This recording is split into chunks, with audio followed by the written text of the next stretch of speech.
नमस्ते मेरे प्यारे विद्यार्थी जी, आप सभी का अपना चैनल ज्ञानकुल ऑनलाइन क्लासेस पर आप सभी का स्वागत है।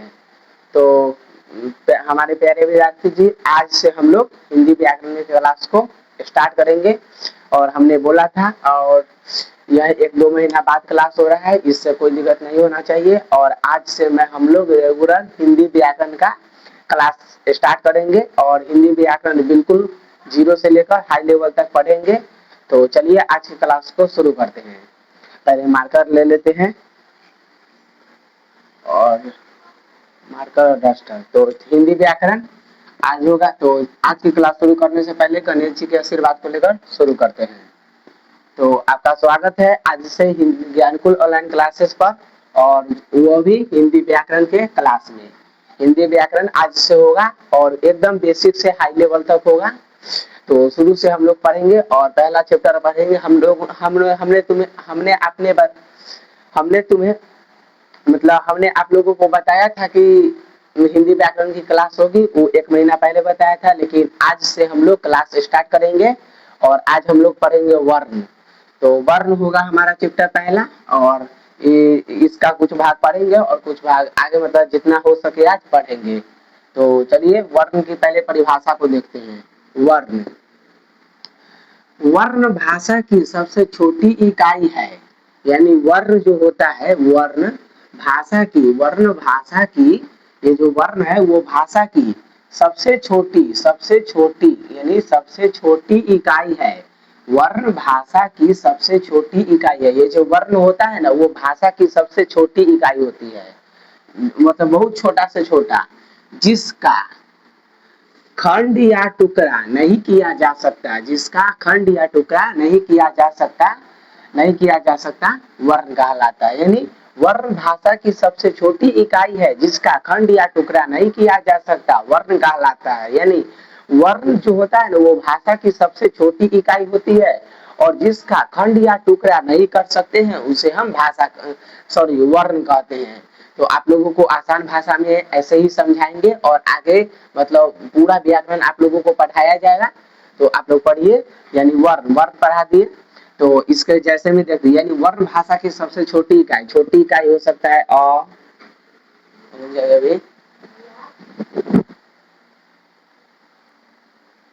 तो आइए देखते हैं।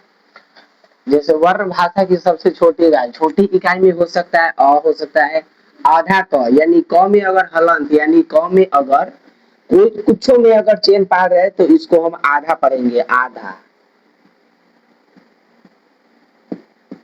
इसको हम आधा पढ़ते हैं, आधा क। और आधा क, आधा प, आधा ह, इसका ना कोई छोटा इकाई यानी वर्ण की भाषा की, यानी ये जो भाषा है जो भी बुझे, इसका कोई छोटा इकाई आप नहीं हो सकता। इसलिए कहते हैं वर्ण भाषा की सबसे छोटी इकाई है जिसका खंड या टुकड़ा नहीं किया जा सकता। आप इसका मान लीजिए प है, तो ये आधा प है, इसका आप खंड या टुकड़ा कर सकते हैं? नहीं कर सकते हैं, तो इसी को वर्ण कहते हैं।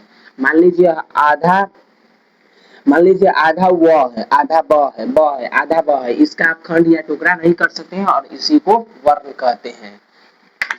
कहते हैं। और कोई भी शब्द हो जो यानी वर्ण हो, छोटी इकाई होता है, मतलब अवश्य तक जो भी मतलब छोटी इकाई, मान लीजिए तलाबे स है और ये आधा, यानी आधा तलाबे स, मान लीजिए मतलब जो कोई भी हो, आधा क, आधा प, आधा ह इत्यादि, यानी ऐसा कोई भी हो जो भाषा की सबसे छोटी इकाई है जिसका हम खंड या टुकड़ा नहीं कर सकते। खंड या टुकड़ा करने का मतलब तोड़ना, उसको हम नहीं तोड़ सकते हैं, तो उसी को वर्ण कहते हैं। तो आई होप कि आप लोगों को वर्ण समझ में आ गया होगा। चलिए आगे देखते हैं कुछ पॉइंट। हिंदी भाषा में कुल 52 वर्ण होते हैं। हिंदी भाषा में कुल 52 वर्ण होते हैं। ये जो हिंदी भाषा हम लोगों का है ना, हिंदी भाषा, उसमें कुल 52 वर्ण होते हैं। यानी जो होते हैं हिंदी भाषा जो है ना, उसमें कुल 52 वर्ण होते हैं। आप लोगों को हम 52 वर्ण के बारे में आप लोगों को आसान भाषा में आप लोगों को समझाएंगे।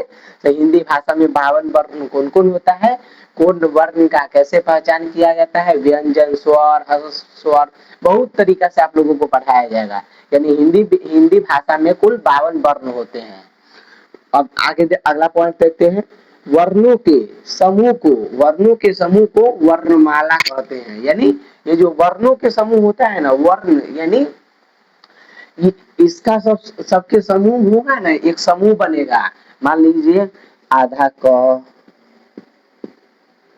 देखिए एक समझिए, जैसे मान लीजिए कमल, कमल, कमल, इसमें यह तोड़ेगा आधा क प्लस अ, फिर प्लस में आधा म प्लस अ प्लस आधा ल प्लस में अ।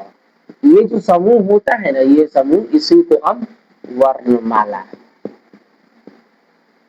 वर्णमाला कहते हैं। इसी को हम वर्णमाला कहते हैं। यानी ये जो समूह होता है ना, ये जो कमल का समूह होता है, इसको हम खंड यानी वर्ण है, यह अपने आप में सब अपने आप में वर्ण है, और वर्णों के समूह को ही हम लोग वर्णमाला कहते हैं। आई होप कि आप लोगों को वर्णमाला भी समझ में आ गया होगा।